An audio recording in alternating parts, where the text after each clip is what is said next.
लेकिन मेरे को बिलीव नहीं हो रहा था कि मैं क्या देखने वाला हूँ आगे चल के। वो पूरा दब गए थे मलबे के नीचे में, पूरा एकदम दीवार टूट चुका था। कहीं पर भी कोई भी चेंज इन वेदर 10 मिनट के अंदर में भी हो सकता है। वो पकड़ के उसको फोरकास्ट करके हर एक आदमी तक पहुंचाना is very much impossible.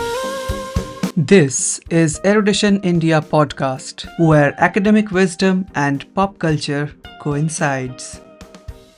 Hello and welcome to the third episode of EI podcast. Today we have weather expert Mr. Robindra Goenka. Hello everyone, my self, मैं रविंद्र गोयनका और मैं बहुत खुश हूँ मतलब EI पॉडकास्ट पे आके। एंड होप करता हूँ आपके कुछ सवालों के जवाब मैं दे पाऊँगा। तो देखते हैं। So please tell us what made you decide to be a weatherman?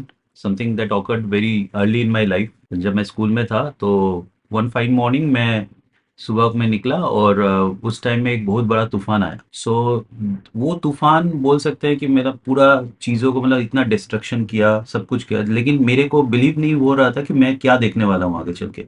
तो जब मैं अपना घर की तरफ आया उस टाइम देखा कि मेरा जो घर जो पूरा का पूरा डैमेज हो चुका था। तो बेसिकली सुबह में सिर्फ मम्मी थी उस टाइम में घर के अंदर में। एंड मुझे लगा कि मम्मी कहाँ पर है। And when I got closer तो देखा कि वहाँ पे नहीं थे, बट बाद में रियलाइज किया she was taken to the doctor. वो पूरा दब गए थे मलबे के नीचे में, पूरा एकदम दीवार टूट चुका था। It was is totally destruction. तो वहाँ से मुझे लगा कि ऐसा कुछ होना चाहिए। हाँ, सो जहाँ से आदमी के पास में वो proper information, proper knowledge, on time knowledge, जो पैनिक भी नहीं क्रिएट करे, बट वो प्रॉपर तरीके से वो नॉलेज इंफॉर्मेशन पहुंचता रहे ताकि वो अपने आप को सेफ गार्ड कर सके टाइमली। और अगर नहीं भी कर पा रहे, अगर उसमें भी बैठ जा रहे, वहां पर भी वो फंस भी जा रहे हैं, तो उसमें भी वो अपने आप को कैसे सेफ गार्ड करे। कहीं पर भी कोई भी चेंज इन वेदर 10 मिनट के अंदर में भी हो सकता है। और 10 मिनट में कोई भी फोरकास्टर कहीं पर भी मैं बोल दूं, वो रडार हो, वो सैटेलाइट हो, वो पकड़ के उसको फोरकास्ट करके हर एक आदमी तक पहुंचाना is very much impossible. And this was in the year? This was in the year of 1997। 1997। और वहाँ उस टाइम में तो मतलब बेसिकली वेदर में वैसा कुछ डेवलपमेंट, आज जितना एप्स है, जितना कुछ हमारे हाथों में सब कुछ रेडी है, तो उस टाइम में वैसा कुछ नहीं था। तो माय फर्स्ट प्रोपोजिशन जो जिस पे मैं काम कर रहा हूँ उस टाइम में भी और आज भी, कि अगर मैं कहीं पर ऐसा जगह पहुंच जाता हूँ जहां पर मुझे इंटरनेट का एक्सेसिबिलिटी नहीं है, लेकिन मैं नेचर को समझ के, मैं नेचर एज ए लेमैन, मुझे कुछ नहीं आता वेदर के बारे में, बट फिर भी मुझे वो बेसिक आइडिया होना चाहिए जो आइडिया से मैं अपने आप को सेफ गार्ड कर सकता हूँ। आज कोई भी बोलता है कि मतलब weather is a subject of science, fine. Till 1950s मेरे पास में एक डेटा मैंने पढ़ा था कि it was a science of, it is a subject of arts basically. हाँ, तो वहां से उसको साइंस पे लाया गया बिकॉज उसमें फॉर्मूलाज, उसमें एक डिसिप्लिन क्रिएट किया गया, बट उसके पहले ना ऑब्जर्वेशंस पे काम होता था। एंड वही ऑब्जर्वेशंस जो है ना, वो observations keeps on changing with time, but it is a mixture of everything. आज अगर आपको वेदर नहीं पता है, एज ए बिजनेसमैन मैं बता रहा हूँ, अगर आपको वेदर नहीं पता है properly, you can not carry on your own business in A proper manner. Even if you have good capital, you have good insurance factor का वर्किंग आउट फॉर यू, अच्छा गोडाउन है, सब कुछ आपका स्टॉक है, बट वो weather जब तक आपको प्रॉपर वेदर विंडो नहीं मिलेगा, आप उस प्रोडक्ट को मार्केट तक पहुंचा नहीं पाओगे। सिंपल सा बात है। Living in a time like this, आज के डेट में किसी स्टूडेंट को या फॉर दैट मैटर किसी भी पर्सन को AQI, RH इन सब का इम्पोर्टेंस जानना कितना जरूरी है and how to know about these things? अभी तो काफ़ी सारे ऐप्स आ चुका है एंड काफ़ी सारे डेटा अवेलेबल है गूगल में। आप अगर कोई भी चीज़ का डेटा डालते हो, मतलब कुछ भी नाम डाल देते हो, गूगल आपको संगे संग उसके बारे में बता देता है। Why Google as well as weather अल्टीमा, मैं ये इस पे ज़्यादा बिलीव करता हूँ कि आपको हर चीज़ को संग लेके चलना है, किसी को भी आपको छोड़ना नहीं है। हम लोग बिना इंटरनेट के काम करना, वो चीज़ पे हम लोग ज़्यादा करके स्ट्रेस दे रहे हैं। आज हम लोग सोच रहे हैं कि आसमान में बादल है, बारिश होगा, लेकिन बारिश हुआ नहीं। क्यों नहीं हुआ? बिकॉज एक पोल्यूशन लेवल है कहीं कहीं पे सिटीज में। जो बादल किसी दूसरे जगह में बारिश देके आ रहा है, सेम बादल जब कलकत्ता के ऊपर आ रहा है, किसी सिटी, प्राइम अर्बन सिटी के ऊपर में आ रहा है, ऐसा हो रहा है, तो वहां पे क्या हो रहा है कि कोई बारिश नहीं हो रही। तो इस जगह में क्या इफेक्ट करे कि वो पोल्यूशन लेवल काम कर रहा है। तो that is called the AQI, मतलब एयर क्वालिटी इंडेक्स। तो ये एयर क्वालिटी इंडेक्स को भी जानना बहुत इंपॉर्टेंट होता है। किसी भी आदमी, मतलब बच्चे को तो बहुत इंपॉर्टेंट है, बिकॉज बच्चे जो होते हैं ना वो they are the good preachers. मतलब आप उनको सिखा दो, उसके बाद में वो आगे चल के और 4 आदमी 10 आदमी को बताना बताना शुरू कर देंगे, because they are the very good preachers. Similarly RH, relative humidity, वो ह्यूमिडिटी फैक्टर से आपको आपका आज के टाइम में डिस्कम्फर्ट लेवल समझ में आ जाएगा कि आज अगर आप शहर में हो तो अगर 70% रिलेटिव ह्यूमिडिटी है तो उसका आपको कितना डिस्कम्फर्ट लेवल समझ में आएगा। और सेम आपको वही चीज अगर आप बाहर में किसी आउट स्टेशन या सबर्ब्स या गांव के तरफ में हो तो आपको वहां पे आप देखोगे कि relative humidity even if it is 70% आपको उतना तकलीफ नहीं हो रहा है। फिर आ रहा है UVI, तो अल्ट्रावायलेट इंडेक्स का, क्योंकि आप कितना एक्सपोज हो रहे हो सन पे, उससे आपका चांसेस बढ़ रहा है, आपका स्किन कैंसर का चांसेस भी बढ़ सकता है। तो देयर आर फेजेस जहाँ पे वक्त होता है, दिन का एक एक वक्त होता है, टाइम होता है। जैसे अभी कुछ दिन पहले जब हीट वेव गया तो उस टाइम में क्या होता है कि मतलब जो सन का जो रेडिएशन होता है, सोलर रेडिएशन होता है, वो काफी हाई होता है दिन के टाइम में। और सबसे ज्यादा मेरा जो मशीन्स है वो सब गैजेट्स में UVI, सोलर रेडिएशन, ये सब जो दिखा रहा था कि उसमें सबसे ज्यादा UVI अपना सुबह का 10 बजे से लेके दोपहर का 2 बजे तक सबसे ज्यादा रिकॉर्ड हो रहा है। तो अगर मैं उस टाइम में अपने आप को प्रोटेक्ट कर पा रहा हूँ तो, या मैं उसके पहले अपना सब काम करके या इंडोर्स में रहने का कोशिश करता हूँ। सिमिलर जैसे तूफान होता है तो थंडरस्टॉर्म होता है तो अपने एक इंडोर वाला प्लेस में अपने आप को शेड दे देते हैं। तो इट इज समथिंग जो इनविजिबल है, लेकिन उस इनविजिबिलिटी को भी मुझे मानना पड़ेगा और मान के मुझे वैसे उसी तरह से मुझे काम करने का कोशिश करना पड़ेगा। बट अगर आपको बाहर रहना ही है, जो आज के टाइम में मेजर पीपल को रहना पड़ता है, outside work is a very important part of our life. तो ऑन इन दैट केस क्या होता है कि हम लोग बाहर भी जब रहेंगे तो उस टाइम में अपने आप को किस तरह से कवर कर लेंगे, किस तरह से UV प्रोटेक्टेड कपड़ा होता है, ठीक है, तो वो सब कपड़ा अगर हम लोग कवर करके रखते हैं तो we can safeguard our self. What are the basic tools and machineries that you use on a daily basis? There are both, मतलब fixed as well as portable machines है मेरे पास में। Okay, ओके, तो कुछ machines मैं दिखाऊंगा आपको, तो इन दैट केस मतलब kindly show us. Okay fine. तो फर्स्ट कम्स दिस वन। तो ये जो मशीन है Mhm. ये बेसिकली, इसको मैं ऑन करता हूँ तो this is a lightning detector machine. इस, हाँ, तो इसको कोई भी तरह का इंटरनेट का जरूरत नहीं पड़ता है, ठीक है। ये कंप्लीटली साउंड वेव को पकड़ता है और साउंड वेव के थ्रू चलता है अपने से 40 किलोमीटर का रेडियस में, ठीक है। कोई भी लाइटनिंग स्ट्राइक्स अगर हो रहा है तो उसका नंबर्स और उसका किलोमीटर अब मेरे को शो करना शुरू कर देता है। सो मैं हमेशा कोशिश कर रहा हूँ कि मतलब ये सब चीज़ों को धीरे धीरे इंडियन मार्केट्स में लाने का, क्योंकि ये जब मैं इंपोर्ट कर रहा हूँ बाहर से तो इसका कॉस्ट करीबन करीबन मतलब it's a flexible type double से भी ज़्यादा पड़ जा रहा है। तो अगर पीपल और बच्चे लोगों के पास में ये सब इक्विपमेंट्स आना शुरू हो जाए, we can easily safeguard our self. For the farmers मतलब बहुत इंपॉर्टेंट चीज़ है ये, जो गांव में काम कर रहे हैं।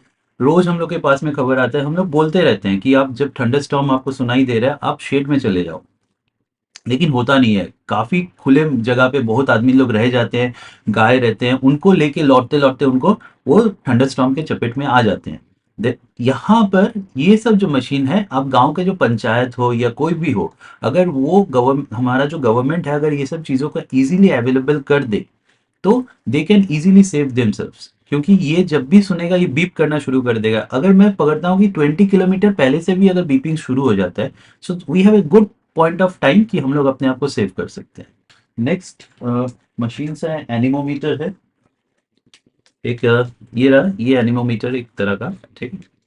So this is one type of anemometer. ये मेरा भैया ने मुझे अभी जस्ट कुछ दिन पहले गिफ्ट किया था। ये काफी पुराना बट बहुत सही एनिमोमीटर है। Old is हाँ, gold. Gold is obviously obvious every time gold. और ये भी एक एनिमोमीटर है जिसमें आपका टाइम, टेम्परेचर और विंड Function क्या करता है ये बेसिकली इसके थ्रू जब विंड पास करता है तो यहाँ पे हम लोग को उसका जो डेटा है कि विंड का स्पीड कितना है, ये हैंड हेल्ड है। Okay. हाँ, बट इसका जो एक लिमिटेशन है इसमें। क्या लिमिटेशन है कि ये 100 टू 105 किलोमीटर तक ये अपने आप को सस्टेन करवा सकता है, उसके बाद में ये रिकॉर्ड नहीं देगा। तो Okay. इसका एक लिमिटेशन है। और जो मैं बोल रहा था कि फिक्स्ड वाला जो पार्ट है वो मेरे घर में बैठा हुआ है यहाँ पे। एक कोलकाता में भी है और एक झारखंड में भी है। मेरे पास में 2 स्टेशन है। तो इसमें क्या होता है, and we are planning to expand also. Eastern India का जो वेदर कॉन्सेप्ट है, it's a very complex one. मतलब यहाँ पे हर चीज दिखता है। यहाँ पे आपको हीट वेव दिख जाएंगे, कोल्ड वेव दिख जाएगा, स्टॉर्म दिख जाएगा, थंडरस्टॉर्म, टॉर्नेडो तो आ चुका है, मतलब वो पहले भी था, बट डाइवर्सिफाइड वेदर. हाँ, तो it's completely a complex and diversified weather. Coming to the next question, being half Bengali and half Marwari, आपको इन दोनों कम्युनिटीज के सबसे ज्यादा अच्छा क्या लगता है? बंगाली कम्युनिटी, मैंने जो अभी कुछ देर पहले बोला था कि creativity, weather is an art, 50 तक था, उसके बाद में ये साइंस में चला गया। तो बेसिकली ये जो क्रिएटिविटी वाला पार्ट है, ये बंगालीज में काफ़ी ज़्यादा है। और मुझे अगर बोलूँ कि मुझे वेदर के बारे में जो बहुत कुछ मालूम चला है, that is out of the box, out of the books actually, वो भी मुझे बंगाली कम्युनिटी से पता चला है, from the people of Bangladesh. Okay. So it's a very important, because उनको मतलब एक अलग ही, वो they know something different about this weather, ठीक है। जो मारवाड़ी कम्युनिटी है, they are very good in business. वो अगर बड़े हो रहे हैं ना, उनके चारों तरफ को लेके वो बड़े होते हैं। But both the communities have lot of things. एक बात मैं बोलना चाहूंगा इन, कि वेस्ट बंगाल में जो है सब Bengalis, that is the most important thing, ठीक है। Coming to the next question, climate change is a very serious topic that we are all learning about. तो एक अनस्किल्ड लेबरर को कैसे इम्पैक्ट करता है? एक ऐसा पर्सन जो आउटडोर काम कर रहा है और उसका most of the time outdoor ही काम करना पड़ता है, ये चीज कैसे उसको इम्पैक्ट कर रहा है? The main important thing is that कि ये जो रेड कॉलर्स होते हैं, मतलब जो बाहर जो काम करते हैं, so they have to take into consideration, क्योंकि वो छोटा छोटा चीज उनका ड्यूरेबिलिटी ऑफ वर्क को बढ़ा देगा। आज नहीं तो क्या होगा कि आज अगर मैं एज ए नॉर्मल पर्सन, अगर मैं अपने आप को प्रॉपरली प्रोटेक्टेड या कवर्ड नहीं रखता हूँ हीट वेव के टाइम में, तो वो जो लू मुझे लगेगा, मुझे जो डिहाइड्रेशन होगा, मुझे जो तकलीफ होगा, वो मेरा काम को फॉर द नेक्स्ट 7 days मुझे घर में बैठा देगा। सिंपल सा बात है। तो मुझे हर चीज को, छोटा से छोटा चीज को, हाँ, मुझे कैलकुलेट करके, कंसिडर करके ही चलना पड़ेगा। आज अगर कोई फोरकास्टर बोल रहा है कि कल तूफान आएगा, और अगर कल तूफान नहीं आया, तो फिर नेक्स्ट डे वो बोलेगा कि कल तूफान आएगा। ओके, तो फिर अगर मैंने सोचा अरे वो उसका तो बात उस दिन नहीं मिला, नहीं सुनेंगे। तो इट्स समथिंग लाइक दैट, कि जिस दिन सच में शेर आता है ना, उस दिन कम आदमी सुनते हैं। तो ये चीज को सुनना समझना चाहिए, बिकॉज हम लोग जब बोल रहे हैं कि कल तूफान आएगा, तो मुझे पता है कि वो तूफान कितना क्लोज से गया है। आपके यहाँ तूफान नहीं हुआ होगा, बट आपसे 10 किलोमीटर दूर जितना डिस्ट्रक्शन हुआ होगा वो आपको पता भी नहीं है, जो उसको पता है। तो इसलिए आपको हमेशा वेदर रेजिलियंट या वेदर से प्रोटेक्शन लेके आपको चलना बहुत इंपॉर्टेंट है। आज अगर आप बाहर काम कर रहे हैं, तो कंटिन्यूअसली आप मुंह धोते रहिए, ठीक है, फ्रेश रहिए। और सबसे इंपॉर्टेंट, मैंने और एक चीज देखा है कि ये जो अनस्किल्ड लेबरर्स होते हैं, जो एकदम ऑन ग्राउंड लेबरर्स होते हैं, वो कंटिन्यूअसली कुछ ना कुछ गुटखा या समथिंग लाइक वो सब कुछ खाते रहते हैं, और उनका पेट खाली रहता है। ओके, मैंने खुद अपने सामने में देखा है कि दे आर स्टैंडिंग, और खड़े खड़े वो गिर गए। Okay, they just fall down, उनको टाइम भी नहीं मिला, वो समझ भी नहीं पाए मतलब क्या हुआ उनके साथ में। हाँ, तो ये क्या होता है, उनका जो मतलब बॉडी का जो फंक्शनिंग है, ब्लड प्रेशर, ये सब को कंट्रोल करता तो है, ये सब कुछ को इफेक्ट कर रहा है, और इफेक्ट करके उनको एक डिस्ट्रेस पोजीशन पे ले जाएगा। शाहरुख खान के स्वदेश मूवी में हम लोग देखा था कि ए सहदेव बता तो जरा, and Sahadev looks up in the sky कि आसमान साफ है, 2 दिन तक बादल नजर नहीं आएंगे, and there is a comparison between Mohan Bhargav's character and Sahdev's character कि दोनों अल्टीमेटली सेम ही काम कर रहा है। उस विलेज ओरिएंटेड नॉलेज जिसका आज भी एक प्रेवलेंस है सोसाइटी में, वहां से लेकर आज के मॉडर्न डे एप्लीकेशंस जो हम लोग स्मार्टफोन्स में यूज कर रहे हैं, how did it all evolve? जो मैंने अभी बोला कि मुझे ऑन ग्राउंड का जो नॉलेज, जो फर्स्ट बेसिक नॉलेज मुझे मिला था, that was from an encyclopedia, Oxford का। मुझे आज भी याद है, it was something 45 page number 45 exactly मैं बोल रहा हूँ। तो वहां पे एक चीज इंसाइक्लोपीडिया में दिखा कि जो प्लेन का जो फ्रंट फेस नोज होता है, उसमें उसका एक ऑटोमेटिक वेदर स्टेशन लगा हुआ रहता है। That started also teaching me. ये जो गांव के आदमी लोग जो बोलते हैं ना, तो ये जो आसमान देख के बोलना, टोटली ये आउट ऑफ बुक्स है। एंड मैंने जो कुछ देर पहले बोला कि बांग्लादेश के कुछ आदमी लोगों से मुझे वेदर के बारे में काफी मतलब पता चला है, and they seriously they taught me some of those tricks और सम ऑफ दिस मतलब टैक्टिक्स, मतलब जिसको देख के आपको नेचर का साइंस से आपको पता चल जाएगा कि आप कुछ होने वाला है वेदर में। जैसे अर्थक्वेक के पहले क्या होता है कि कुत्ते जो डॉग्स जो होते हैं वो भौंकना भौंकना शुरू कर देते हैं। अगर जंगल में है तो एलिफेंट्स निकल के आ जाते हैं, एंट्स निकल के आ जाते हैं, because they know the primary waves. जो हम लोग को फील नहीं होता उनको फील हो जाता है। कुछ हद तक वैलिडिटी है इस चीज का। ऑब्वियसली साइंस इज समथिंग, जब तक वो खुद प्रूव नहीं करते वो उसको एक्सेप्ट नहीं करते। I have seen my self, क्योंकि जब तूफान आया था, जब मैं तालाब में था, जब तूफान आया था, उसके पहले ही जो मेरे मतलब रिलेटिव, मेरे मामा जी बोल रहा था, वो बांग्लादेश के ही थे। And he was my one of my teachers, actually बोल सकते हो प्राइम टीचर्स। तो उन्होंने मुझे तूफान आने के पहले ही बोल दिया था। 5 साढ़े 5 बजे जब मैं तालाब में उतरा तब धूप आया था, मतलब सनराइज हो चुका था, तब कोई क्लाउड्स नहीं था। लेकिन उसके 10 मिनट बाद जब हल्का हल्का बादल आना भी शुरू हुआ, उस टाइम वो बोले कि बहुत बड़ा तूफान आ रहा है। We have so much of time, ठीक है, नेचर के साथ में हम लोग का रिलेशन बहुत अच्छा था। Reading the nature. Absolutely, basically उस टाइम में हम लोग, उन्होंने जो मुझे बाद में बताया कि वो जो नारियल का पेड़ होता है ना, वो नारियल का पत्ता का कलर पूरा बदल जाता है। जब 2017 का बात बता रहा हूँ, तो उस टाइम में भी मैं घाटाल में था। इट वॉज टोटली सनी, चल रहा था कि वहां पे कोई नेट एक्सेसिबिलिटी भी नहीं था, हो रहा था क्योंकि कनेक्शन बिल्कुल नहीं था। फोन कॉल नहीं हो रहा था। हम लोग जोर जोर से चिल्ला चिल्ला के बोल रहे थे, इधर आओ उधर आओ, मतलब इधर चलो। तो सडनली मुझे समझ में आ गया कि कुछ होने वाला है, बिकॉज वो जो पत्ता का कलर था वो मैं नोट नोट कर रहा था। वहाँ का इवेपोरेशन रेट, वहाँ का एटमॉस्फेरिक कंडीशन सब चेंज हो रहा था। और मैंने बोला कि जल्दी से निकलो वहाँ से। लेकिन जो बोट्समैन था, वो जो चला रहा था, वो मुझे बोला, माझी जो बोला, वो कुछ नहीं है, वो कुछ नहीं होगा। And with in 15 minutes is completely change. मतलब आपको वो चीज पे कंटिन्यूटी रख के, आपको टेक्नोलॉजी को साथ में लेके, आपको चीजों को इवॉल्व करके सबके सामने में बताना पड़ेगा कि this is the easiest way we can understand. Coming to the next question, a lot of middle school students are terrified of geography. इन लोगों को geography बिल्कुल पसंद नहीं है। ये लोग फिजिक्स के न्यूमेरिकल्स कर लेंगे, लेकिन ज्योग्राफी के मैप पॉइंटिंग या जो टोपोग्राफी होता है ये इनको करना ही नहीं है। So what are your message for the parents of such students as well as the students? See, geography is something जो मुझे लगता है कि अगर मतलब मैं उसे स्टडी नहीं करता तो मुझे साइंस के जो डिफरेंट फीचर्स है, मुझे उसके बारे में पता भी नहीं चलता। If we start with something like geography, geography is मतलब अगर मैं एक अर्थ के बारे में या सेलेस्टियल ऑब्जेक्ट के बारे में पढ़ रहा हूँ, तो वहाँ से मुझे फिजिक्स के बारे में सोचना पड़ता है। उसका केमिकल कॉम्पोजिशन के बारे में सोचना पड़ता है, तो केमिस्ट्री आ जाता है। क्या उसमें कोई लाइफ प्रेजेंट है, तो ये टॉकिंग अबाउट बायोलॉजी। तो ज्योग्राफी पे ना अगर कोई अच्छा से ध्यान दे, उस पर अगर अच्छा से फोकस करे ना, for all the guardian as well as the student के लिए मैं बोल रहा हूँ, it's a very important thing. और सब कोई सोचता है कि geography is a theoretical subject.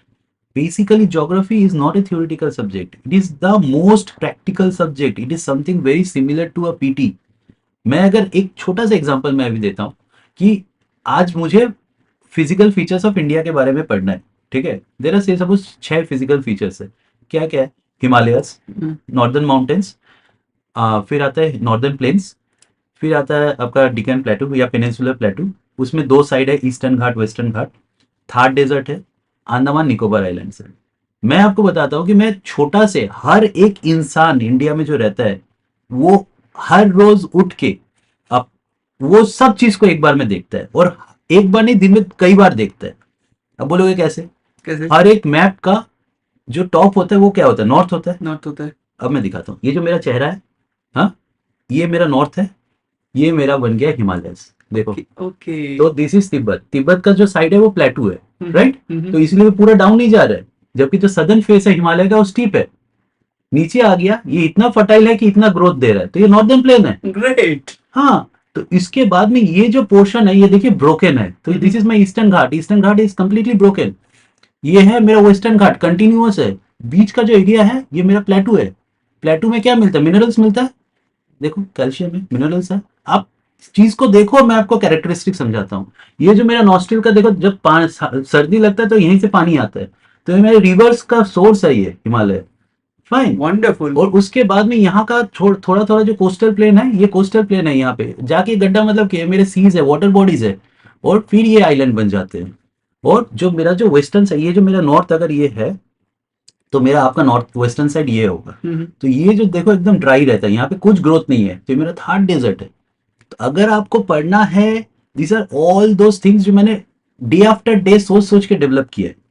तो ज्योग्राफी इज समथिंग ऐसा है कि आपको इजी वे में अगर आपको कोई समझा देता है ना, जैसे, तो it's very easy for all of us कि हम लोग कभी भी कोई भी चीज को ग्रैब कर सकते हैं। ज्योग्राफी को पहले दिन से ही हिस्ट्री के साथ में जोड़ दिया गया है, जबकि geography should be a subject that is associated with science as well as history, but उसका एक अलग डेफिनेशन है। It completely a mother subject, और उसका बेसिस जितना आप स्ट्रॉन्ग कर दोगे ना, आपको काफ़ी इजी रहेगा, काफ़ी इजी रहेगा। मुझे एक ही चीज़ सबसे बोलना है कि आप हर चीज़ को इक्वल इंपॉर्टेंस दो, लेकिन वो चीज़ आपके पास में तभी इजी होगा जब आप उस चीज़ को दिल से पढ़ना शुरू करोगे। ये नहीं कि मुझे उसको पढ़ के मार्क्स स्कोर करना है। आपका एक रिसर्च पेपर था which is on bubble theory of pollution, hmm. इसको थोड़ा सा एक्सप्लेन कर दीजिए फॉर अस। या एक्चुअली ये मेरा खुद का एक रिसर्च था, फॉर 2006-7 से मैं इस पे रिसर्च कर रहा था। तो एंड यहाँ का जो वेदर फिनोमेना है, तो वो वेदर फिनोमेना का जो मैंने टच बेसिकली पाया था वो है यूएस के साथ में।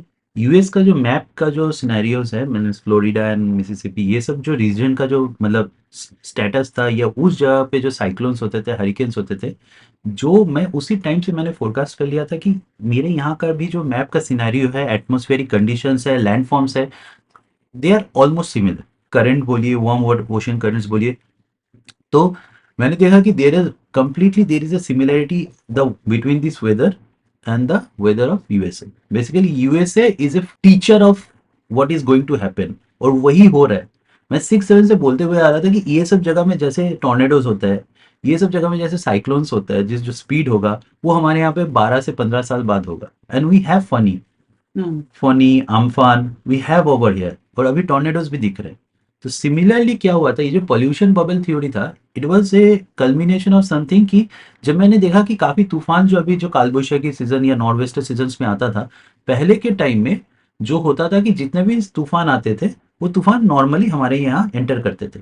लेकिन ग्रेजुअली हमारे यहाँ पे जितना डेंसिटी ऑफ पॉपुलेशन बढ़ता गया, फैक्ट्रीज, फिर ट्रीज को काट दिया गया, डिफॉरेस्टेशन करना शुरू हो गया, डेवलपमेंट शुरू हुआ, ऑटोमेटिकली ये AQI जो हमने कुछ देर पहले पढ़ा था, मतलब बोला था, तो वहां पर भी उसके चलते क्या हो गया, जो डस्ट का कॉम्पोजिशन इतना बढ़ गया कि अब हमें बादल तो जरूर मिलता है लेकिन बारिश नहीं मिलता है। तूफान के टाइम में वो जो मेन जो तूफान का जो स्टॉर्म सेल है वो इतना वीक हो जाता है because of an invisible bubble. वो बबल क्या चीज का है, पोल्यूशन का है। वो हमारे सिटीज पे क्रिएट होना शुरू हुआ है, सिर्फ अपना सिटी पे नहीं, ये दिल्ली में भी देखा गया है, हैदराबाद में भी देखा गया है। Recently I am researching on Guwahati. Okay. Okay, तो बेसिकली और गुवाहाटी में भी स्टार्ट हो चुका है ये चीज। तो ग्रेजुअली डे आफ्टर डे जितने भी अर्बन मतलब हैबिटेट है, अर्बन पोर्शन है, इसी को ही बाद में 2019-20 में हीट आइलैंड का टर्म दिया गया। However, I am researching from 2016 2006-7 से, और उसके बाद में 16 में भी काफ़ी सारे डेटास, उसके पहले भी, और काफ़ी सारे एविडेंस मैंने शो किए कि मतलब जहाँ पे मतलब विथ रडार्स एंड विजुअल्स, मतलब सैटेलाइट के पिक्चर्स से, कि आपका जो सिस्टम आ रहा है पूरा का पूरा फेड हो जा रहा है, और वो फेड होके फिर जब सिटी को क्रॉस कर जा रहा है, उसको फिर से जब मॉइस्चर मिल रहा है, वो वहां पे फिर तूफान स्टॉर्म सेल्स फिर स्ट्रांग हो रहा है, और करके फिर वहां से निकल जा रहा है। तो the city is being alluded. जबकि 2020 में जब लॉकडाउन हुआ था, वर्ल्ड का सबसे लोएस्ट AQI कोलकाता में रिकॉर्ड किया गया था। इन दैट ईयर एक भी स्टॉर्म, आई मेंशन की, कोलकाता को नहीं छू के या with full strength, rather with more strength, वो कोलकाता को हिट किया था। अगर आप मतलब कंपेयर करेंगे 2020 और अभी का जो टाइम है 21 के साथ भी, there is a lot and lot of difference. वो हम लोग को शो कर दिया कि we are actually inside a pollution bubble. ऐसा क्या आपने देखा आसमान में, इन द नाइट स्काई और इन द डे स्काई, जो आपको आज तक अमेज करता है? अभी तक का सबसे जो इंटरेस्टिंग फैक्ट मुझे याद है वो है एक मेसोस्केल। तो स्केल जो होता है वो जस्ट टॉर्नेडो के पहले फॉर्म होता है, और उससे टॉर्नेडो क्रिएट भी हो सकता है। The main important thing is that कि वो मेसोस्केल मैंने कोलकाता में देखा था। Okay. और सिर्फ मैंने नहीं, और भी मेसो स्किल्स कोलकाता में पकड़े गए हैं, मतलब कभी कभी। लेकिन वो जो फैक्ट है कि वो जो क्लाउड का जो विंड से जो रन अप होता है, जो ग्राउंड पे भी विंड का स्वेलिंग होना चाहिए, वो हिंडर्ड होने के कारण मेसो स्केल जो है वो फुल्ली टॉर्नेडो में अभी तक कन्वर्ट नहीं हो पाया। But that was a very interesting event. और सेकेंड इवेंट जो मुझे सबसे अच्छा लगा है वो है एक अपर, मतलब क्लाउड से upper striking, upward striking, not that कि वो ग्राउंड के तरफ या क्रॉलर नहीं था। That cloud was far away from me, और उसका स्ट्राइकनिंग थोड़ा ऊपर की तरफ गया था। So that is a very rare event, वो फ्लाइट से भी पकड़ में आता है कभी कभी। So these two events are very important. और एक जो चीज, जो अगर स्टॉर्म का बात करूं, जो मेरा यहाँ पे दमदम में एक बार रिकॉर्ड हुआ था, मतलब आउटसाइड साइक्लोन, वो था 138 किलोमीटर पर आवर का एक नॉर्वेस्टर या कालबैसाखी। उसमें मेरा जो मतलब एनीमोमीटर का जो मतलब सिस्टम था वो थोड़ा टूट भी गया, so that's why I have to replace with another machine again. और एक बार मैंने देखा था मॉर्निंग के टाइम में आफ्टर साइक्लोन, पूरा जो क्लाउड में, पूरा जो स्काई में इतना सुंदर से क्लाउड का एक स्वेलिंग फॉर्म हुआ था, और उसमें पूरा लग रहा था कि जैसे I am seeing the whole universe और होल मिल्की वे, पूरा एकदम स्वेलिंग ऐसे कर्व करके एकदम अंदर तक। The main important fact is that कि वो जो क्लाउड का कलर था जब सनराइज के टाइम वो दिख रहा था, उस पे पूरा का पूरा विबग्योर या पूरा का पूरा जो 7 रेनबोज का जो कलर था, सब तरह का कलर्स उसमें रिफ्लेक्ट हो रहा था। वो बहुत सुंदर लग रहा था। As good as the Northern Lights, Absolutely like the aurora borealis, if it is called the tropical lights. tropical lights. So that's it for today. We hope you have enjoyed this episode. Keep watching and keep following. Thank you very much. Thank you.